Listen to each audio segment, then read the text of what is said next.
News में आपका स्वागत है। मैं मुदस्सिर अहमद आपके साथ। जैसा कि हम सबको मालूम है, जो आज यौम आज़ादी का 75वां सालगिरह मनाया जा रहा है, इसी के उन्वान से जो प्रोग्राम मुनक्किद किया गया है, इसके मेहमान खुसूसी हमारे रियासती सदर अब्दुल मजीद साहब तशरीफ लाए हैं। उनका भी मेरे तहे दिल से और हमारी वार्ड कमेटी फाटिंग की जानिब से शुक्रगुजार हूँ और उनको इस्तकबाल करता हूँ।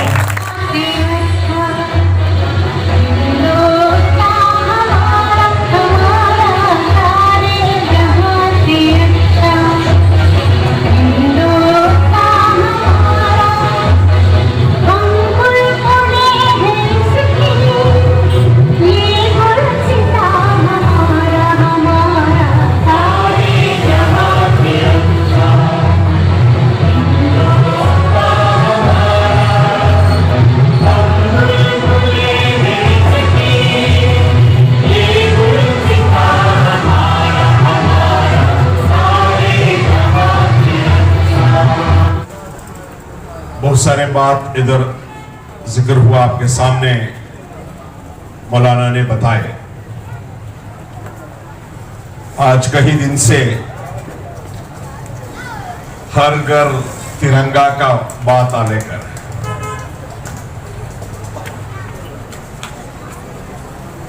हर घर तिरंगा, यानी कि आजादी की 17-5 साल बाद इन लोग को याद आया हर घर में तिरंगा होना चाहिए। जैसा कि मौलाना ने बताया, इस देश का हुकूमत चलाने वाले बीजेपी, इसके पीछे जो है आरएसएस है। आरएसएस करीब करीब 2012 तक उनका जो ऑफिस में, नागपुर में उनका ऑफिस पे झंडा नहीं चढ़ाए। चंद नौजवानों ने जबरदस्त जाकर आरएसएस का बहुत दूर नौजवान जो इंडिया को चाहते हैं, इंडिया से मोहब्बत करते हैं, ये लोग जाके आरएसएस का ऑफिस में जाकर झंडा चढ़ाए तो उनको ऊपर केस लगा। जो लोग भारत का झंडा चढ़ाए आरएसएस का ऑफिस में, उनका ऊपर केस चढ़ा। ऐसे लोग अभी हम लोग को सिखाते हैं हर घर तिरंगा के बारे में। हम लोग को कोई जरूरत नहीं है इस देश का मोहब्बत करने का, कोई लोग सिखाने का जरूरत नहीं। हमारा खून में दौड़ रहा है, हमने मालूम है। बहुत सारे बातें दूसरे भी मुखर्रिरान बताएंगे, मगर बहुत अहम जो बातें मेरे आपका सामने रखना चाहता हूं, जो आइंदा आने वाले दिनों में जो मुश्किलात इस देश का गरीब फेस करेंगे। आज सुप्रीम कोर्ट में, पार्लियामेंट में, अलग अलग जगहों में ये चर्चा चल रहा है। क्या चर्चा है? चर्चा ये है, मुफ्त में जो भी दे रहे हैं गरीबों को, उसको सब बंद करना चाहिए। चाहे वो गैस का सब्सिडी हो, वो केरोसिन का सब्सिडी हो, वो मुफ्त का चावल हो, जो स्कूल के बच्चों में जो साइकिल देते हैं वो, यानी जो भी आजकल गरीब आवाम को जो मुफ्त में दे रहे हैं, सारे चीज बंद करना चाहिए। नरेंद्र मोदी कहते हैं मुफ्त का चीज बंद करना चाहिए। हालांकि इंडिया जो है एक समाजवादी मुल्क है, एक डेमोक्रेटिक मुल्क है, एक समाजवादी मुल्क है, एक वेलफेयर स्टेट है। वेलफेयर स्टेट का मतलब यह है हमारे गरीब तबके को सारे सहूलियत देके उनको आगे बढ़ाना है। ये हमारे कॉन्स्टिट्यूशन का आर्टिकल 38 ये सही से बताता है सबको बराबरी होना है। जो भी मजलूम कौम है, नीचे तबके के लोग हैं, उनको अलग अलग डेवलपमेंट स्कीम देके उनको आगे बढ़ाना है। मगर अफसोस इस बात की है, ऐसे सारे चीजों को ये लोग खत्म करने का फिक्र कर रहे हैं। सुप्रीम कोर्ट भी ये कमेटी बनाया है, जो लोग टैक्स बनते हैं वो लोग का ये कमेटी, वो लोग डिसाइड करेंगे किसको क्या देना है, मुफ्त में देना है या नहीं देना है।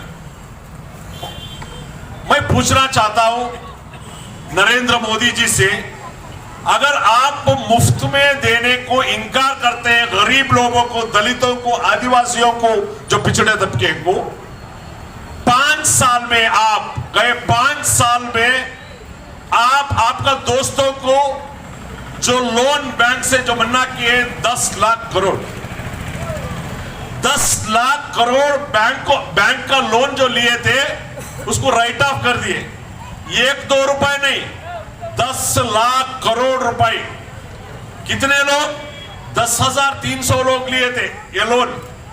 मोदी साहब का जो इधर से लूट के गया मेहुल चौकसी जो है 7 सारी देश की आवाम को आज खुशी और मसरत का दिन है जो 75वां यौम आज़ादी का जो सालगिरह मनाई जा रही है, मगर इसकी जो मनाए जा रहे हैं हमारी जिम्मेदारी होती है जो 75वां साल मनाया जा रहे हैं, मगर आज भी हमारे साथ जो भी नाइंसाफ़ी हो रही है, जो भी हमारे साथ जो भी दिन ब दिन हमारे साथ कोई भी हालात में हो या कभी भी हो, मुसलमानों के साथ हो या दलितों के साथ हो या पिछड़े तबकात के साथ हो, जो जुल्म हो रहा है, मगर इसे आज़ादी नहीं कहते। जब आज़ादी इसे कहते हैं जब इंसान अपने हक़ को छीनने के लिए तैयार होता है, अपने हक़ को छीनने के लिए बात करता है, अपने हक़ को छीनने के लिए कुछ सोचता है, इसे इजहार हक़ का आज़ादी है। वैसा हिंदुस्तान के आइन की दफ़ा 19 में साफ तरह से बता दिया कि हर इंसान को अपनी इजहार आज़ादी का ख्याल रख सकता है। जब उसको गलत दिखा तो गलत बोल सकता है, जो सही दिखा तो सही बोल सकता है। इसी तरह जो फैसिस्ट ताकतें कि हिंदुस्तान के सेंट्रल गवर्नमेंट और स्टेट गवर्नमेंट जब आने के बाद जो मुसलमानों के साथ, जो दलितों के साथ, जो पिछड़े तबकात के साथ जो जुल्म हो रहा है, इसे हम सरासर मजम्मत करते हैं और आने वाले दिनों में एक पैगाम देना चाहते हैं SDP, जब भी जुल्म हो, जब भी सितम हो, जब भी मुसलमानों के साथ नाइंसाफ़ी हो या दलितों के साथ हो या पिछड़े तबकात के साथ हो, हमें आपके साथ खड़ेंगे इंशाअल्लाह। ये आज़ादी सिर्फ 17वां बनाने के बाद आज़ादी हमारे हिंदुस्तान को लेके हम आज़ादी हुए हैं अंग्रेज़ों से छीन कर, मगर जो हिंदुस्तान में रहकर जो हमारे इज़्ज़त की आज़ादी ने, हमारे कपड़े जो हम सोच सकते हैं, जो हमें पहनने के चाहते हैं वो कपड़े पहन नहीं सकते, जो हम खाना और पान की जो हम सोच सकते हैं खाने का, उसकी आज़ादी नहीं है। इसी तरह के हिंदुस्तान के आइन की दफ़ा 25 में साफ तरह से बता दिया है कि हर एक शख्स को अपने इजहार जो मजहब इख्तियार कर सकता है। उसी तरह इंशाअल्लाह सब अवाम को दरख्वास्त कर रहा हूँ इसके बारे में जाने, जो हमारे मुजाहिदीन आज़ादी हो या उलमा इकराम हो, जो हमारे जो भी फ्रीडम फाइटर्स हो, जो अपने माल जान और वक्त का तकाजा सोचे ना, मगर हिंदुस्तान की आज़ादी के वास्ते जो कुर्बानी किए,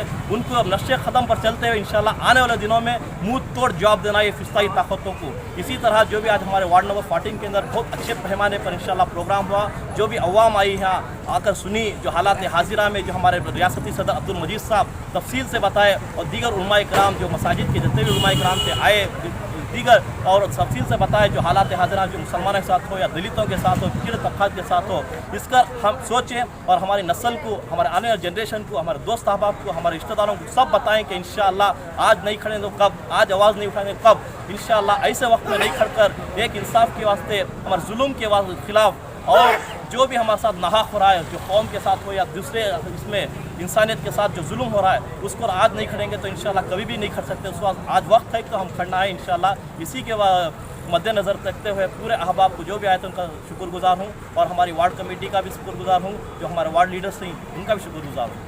थैंक यू सर। यौम आज़ादी के 75वें दिन के मौके पर मैं हिंदुस्तान की सारी अवाम को बिल्कुल मुबारकबादियाँ देता हूँ, क्योंकि आज बहुत ही मुबारक दिन है और बहुत ही अहम दिन है, क्योंकि आज के दिन हमें आज़ादी मिली थी। लेकिन अफसोस के साथ ये भी मुझे कहना पड़ रहा है कि आज हम आज़ाद देश के ग़ुलाम बनकर जी रहे हैं। आज़ादी मिलने के बावजूद हमें किसी भी तरीके की यहाँ पर आज़ादी नहीं है। जैसे ब्रिटिश हुकूमत करते थे, डिक्टेटरशिप थी उनकी, ऐसे ही आज बीजेपी और RSS की जो सरकार है वो भी ऐसे ही हम पर जो है जुल्म सितम और डिक्टेटरशिप और ज़ोर ज़बरदस्ती कर रही है। मैं आपसे आपके माध्यम के ज़रिए से अपील करता हूँ कि आज फिर हमें आज़ादी की जद्दोजहद करनी है। फिर हमें जैसे अंग्रेज़ों से आज़ादी हमने इस मुल्क को दिलाई थी, आज बीजेपी और RSS की फिस्ताही गिरोह से भी हमें आज़ादी दिलाना है। और अल्हम्दुलिल्लाह आज यहाँ पर वार्ड नंबर 14 पर हमारे इब्राहिम पठान साहब की सदारत में एक बहुत ही बेहतरीन एक प्रोग्राम को मुनक़िद किया गया था। बहुत सारे लोग यहाँ पर आए थे और हमने यहाँ पर आज़ादी की खुशियाँ भी मनाई। Thank you sir. अस्सलामु अलैकुम वरहमतुल्लाहि वबरकातुहू। अल्हम्दुलिल्लाह आज़ादी के 75 साल के इस जश्न आज़ादी में आप सब लोगों ने इत्मीनान के साथ बैठकर यहाँ से हमारे ज़िम्मेदारों का एक पैगाम लिए हैं।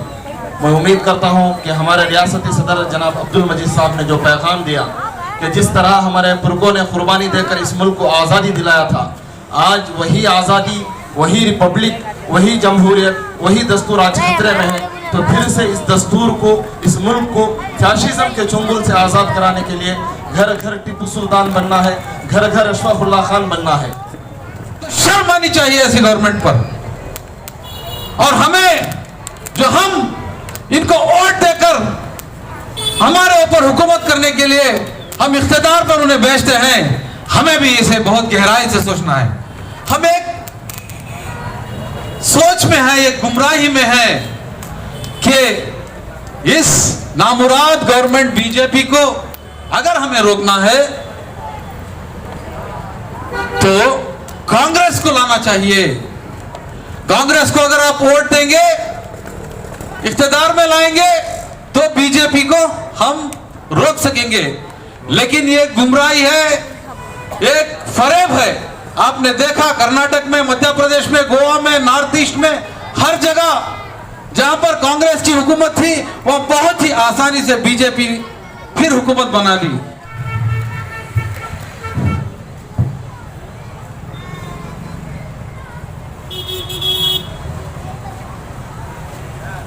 बिस्मिल्लाहिर्रहमानिर्रहीम।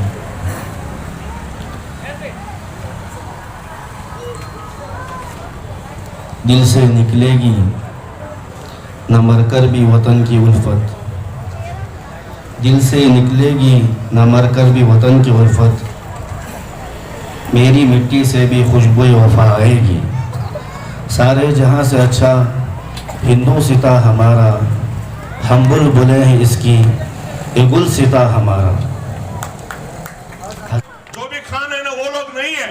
हमारे मॉडल शहीद मिलत टिप्पू सुल्तान रहमतुल्लाह अलैह, हमारे मॉडल अबुल कलाम आजाद है। ऐसे जो फ्रीडम फाइटर है, इस देश के लिए जान कुर्बान कर दी, खुद जंग लड़ते लड़ते शहीद हो गए। क्या कमी था शहीद मिलत टिप्पू सुल्तान रहमतुल्लाह अलैह? पूरे मैसूर का राजा थे, किंग थे।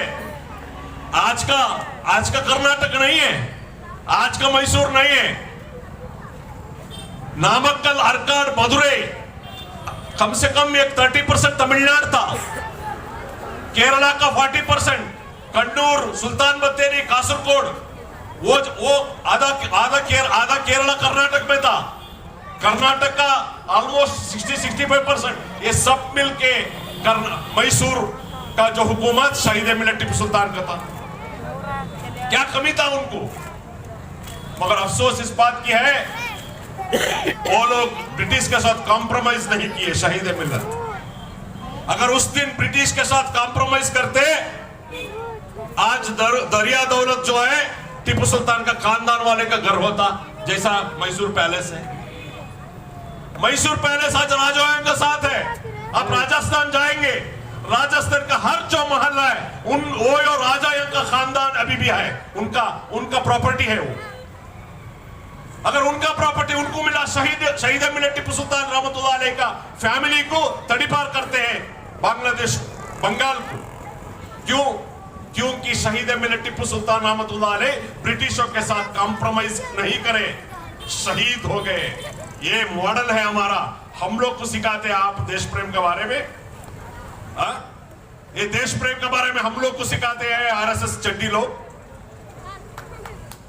तो भाइयों बुजुर्गों, वही से शहीद मिल्लत, नहीं तो ये जो भी सियासत के करने वाले लोग अवाम के लिए सियासत नहीं करेंगे। इनका उहदा बचाने के लिए, इनका एमएलए सीट बचाने के लिए, इनका प्रॉपर्टी बचाने के लिए, इनके बाद इनका बेटे को एमएलए, बेटी को एमएलए बनाने के लिए, जो खानदानी सियासत करने के लिए ये लोग काम कर रहे हैं, अवाम के लिए काम नहीं कर रहे। याद रखो। ಹಾಗೂ ಈ ದೇಶದ ಸಂವಿಧಾನದ ಬರೆದಂತ ಡಾಕ್ಟರ್ ಬಾಬಾ ಸಾಹೇಬ್ ಅವರು ಈ ದೇಶದ ಬ್ರಿಟಿಷರನ್ನ ಹೊಡೆದೋಡುವಂತ ಟಿಪ್ಪು ಸುಲ್ತಾನ್ ಅವ್ರದ್ದು ಭಾವಚಿತ್ರಗಳನ್ನ ಹಾಕಿಕ್ಕೆ ಮೀನಾಮೇಷ ಅನ್ನಿಸ್ತಾರೆ. ಯಾರ ವೀರ ಸಾವರ್ಕರ್ ಅಂತ ಅವನದು ಮೇಲ್ಗಡೆ ಇಡ್ತಾರೆ, ಕಿತ್ತೂರು ರಾಣಿ ಚೆನ್ನಮ್ಮ ಮೇಲ್ಗಡೆ ಇಡ್ತಾರೆ, ಝಾನ್ಸಿ ಲಕ್ಷ್ಮೀಬಾಯಿ ಅವ್ರ ಮೇಲ್ಗಡೆ ಇರ್ತಾರೆ, ಸಂಗೊಳ್ಳಿ ರಾಯಣ್ಣ ಅಂತ ಅವ್ರನ್ನ ಮೇಲ್ಗಡೆ ಇರ್ತಾರೆ. ಈ ದೇಶದ ಸಂವಿಧಾನ ಬರೆದಂತವ್ರು, ಈ ದೇಶಕ್ಕೆ ಸ್ವತಂತ್ರಕ್ಕೆ ಹೋರಾಟ ಮಾಡಿದವರು, ಅವರೆಲ್ಲ ಅವರ ಸೆಕೆಂಡ್ ಲೀಡರ್ಗಳನ್ನ ಮಾಡ್ತಾರೆ. ಇದು ಈ ದೇಶದ